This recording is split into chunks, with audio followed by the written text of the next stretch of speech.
বন্ধুরা, তোমরা কেমন আছো? আশা করি খুব ভালো আছো। আমিও খুব ভালো আছি। এই দেখো, আজকে বাজারে গেছিলাম, মাছের ডিম নিয়ে এসেছি, রুই মাছের ডিম। এই যে রুই মাছের ডিম। এই রুই মাছের ডিম দিয়ে একটা রেসিপি বানাবো।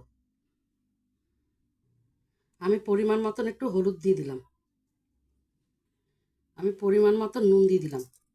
নুন দিয়ে এটা ভালো করে মাখতে হবে। দেখো বন্ধুরা, এইভাবে মেখে নিয়েছি। এবার আমি ভেজে নেব। কড়াইতে তেল দিয়ে দিয়েছি। এবার এরকম ছোট ছোট করে ভেজে নেব।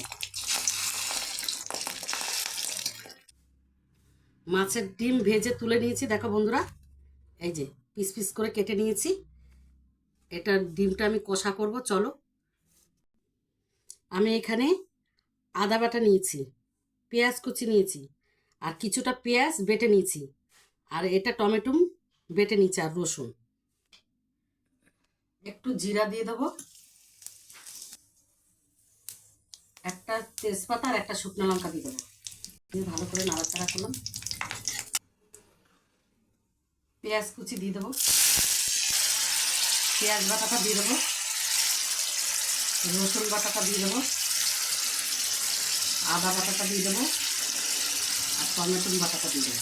দিয়ে ভালো করে নাড়াচাড়া করবো। 1 চামচ নুন দিয়ে দেবো, 1 চামচ হলুদ দিয়ে দেবো, 1 চামচ লঙ্কা গুঁড়ো দিয়ে দেবো, আর 1 চামচ জিরা গুঁড়ো দিয়ে দেবো। ভালো করে কষিয়ে নেবো। আমার মশলা কষানো হয়ে গেছে, মশলার থেকে তেল ছেড়ে দিয়েছে, খুব সুন্দর কষানো হয়ে গেছে। এবার আমি পরিমাণ মতন জল দিয়ে দেবো।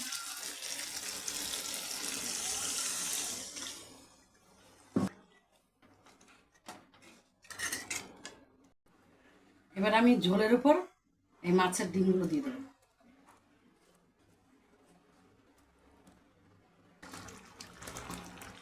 আমি এই মিট মশলাটা দিয়ে নামিয়ে দেবো।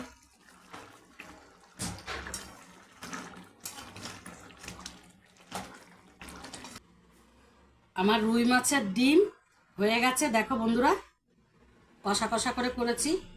ভালো লাগলে একটা লাইক, কমেন্ট, শেয়ার করে দিও। আর তোমরা এইভাবে করে খেও।